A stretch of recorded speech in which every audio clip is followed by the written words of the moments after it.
to try and keep this brief purely because I'm worn out because I've just got back from the game, and it takes me, my internet is so slow, it takes me hours to upload. So this probably isn't going to upload to about 2 o'clock in the morning. So I'm going to try and keep it as quick as possible, even though I could probably ramble on for ages. Right, disappointing. To be honest, once I heard that Anderson, but more importantly Allaire, were out, I didn't have much hope. We just have such a poor record against Brighton. So you could say I'm quite relieved to come away with a point. I actually think we were lucky in the end to come away with a point. They had some real clear-cut chances that they just they were poor. I mean, if that was West Ham and we had not taken those chances, I'd be feeling really gutted. So to come away with a point, I actually felt quite relieved. There's a few, my thoughts basically.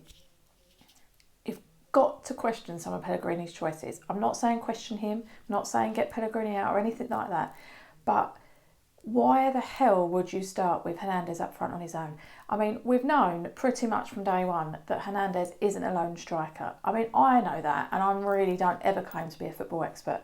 So starting him up front on his own was ridiculous. I don't know what was going through his mind. To drop Balbuena, that seemed a really strange decision. And then we've got a Bonner in and he's captain. So, I don't know. Strange decision.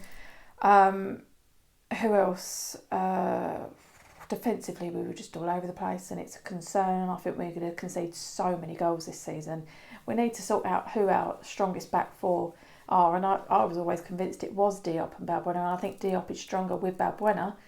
Diop was quite poor today. I don't want to single out certain players for their poor performances, but defensively we weren't good. And like I said, Hernandez isn't a lone striker. He needed someone else up front with him. You could tell that we just lacked the real desire. We never seemed to want it as much as the other team, and I don't understand it. And I think having a player like Noble, that brings you that desire. And a lot of people will say that he's past it. But for me, I think a game today, and I said it against Man City last week, I think we miss him. I really do. Not saying that he should play every single game, but I do think we are missing Noble. We had no real physicality at all. It's all well and good as playing some nice football. It's nice to see, but not if you got to be stronger, and we're not.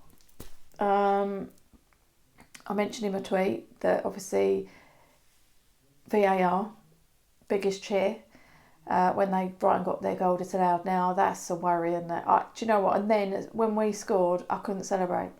I mean, I jumped up and down, but it was like this half-hearted celebration because I was worried that it was going to be offside or there was something in the build-up. I had been wanting VAR or something along those lines for a long time, but I genuinely, it's definitely ruining it for a football fan going and watch the game and everything, because you cannot have that absolute chaos, excited celebration because you're like just nervous that you're just waiting, and then it's like this mini second celebration, like yay, it was it was a goal. I know we want correct decisions to be made, and obviously there's was not given.